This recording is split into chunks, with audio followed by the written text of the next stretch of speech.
Նախկին ուժերի մասին հարցը, սա լուրջ հարց է։ Այո, այս վարչախումբը բնականաբար որոշակիորեն շարունակաբար թիրախավորել է նախկին վարչակարգի ուժերին, բայց նաև պետք է հաշվի առնել հետևյալը։ Այստեղ ներկաներից շատերը նախկին վարչակարգի ժամանակ են ունեցել նրա նկատմամբ քննադատական, իսկ ոմանք նաև ընդդիմադիր վերաբերմունք։ Դա նոր չի մեր մոտ։ Դա նոր չի մեր մոտ։ Դու կարող եք օրինակ ունկնդրել դեռևս 15 թվականին իմ կողմից տրված հարցազրույցը նոր սահմանադրության ընդունման կապակցությամբ, որում ես ծայրահեղ քննադատական դիրքորոշում եմ դրսևորել եւ նոր այդ գործող նոր սահմանադրության եւ նրա ընդունելության ձևի հետ կապված։ Ուստի այն, որ մենք հիմա ուզում ենք ըստ էության նոր էջ բացել մեր երկրի պատմության մեջ, պայմանավորված է նրանով, որ այն մեթոդները, որոնք այն ժամանակ օգտագործվել են,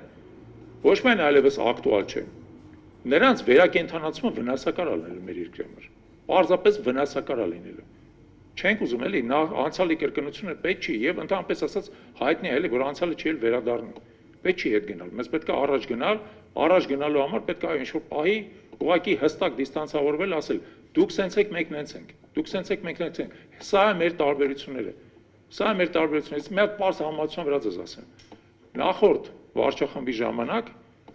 Հայաստանում կոռուպցիայի ընկալման համաթիվը եղել է մոտավորապես 35-36, որոշ տարիների երբեմն 33, այդ գիտեք, սանդղակը մինչև 100 միավոր է, ու լավագույն երկրները մոտավորապես 90-ի են հասնում, սկանդինավյան երկրները։ Այս վարչախմբի օրոք դա բարձրացել է 49-ի, հիմա անգել է 46, հիմա հետընթաց է գնում։ Հիմա կներեք էլի, մենք որ գանք իշխանության, մենք չենք ուզում, որ կոռուպցիայի ընկալումը նորից վերադառնա 35-ի։ Մենք ուզում ենք, որ կոռուպցիայի ընկալման համաթիվը բարձր լինի 60-ից, հասնի 70-ի։ Մենք դառնանք մաքուր պետություն։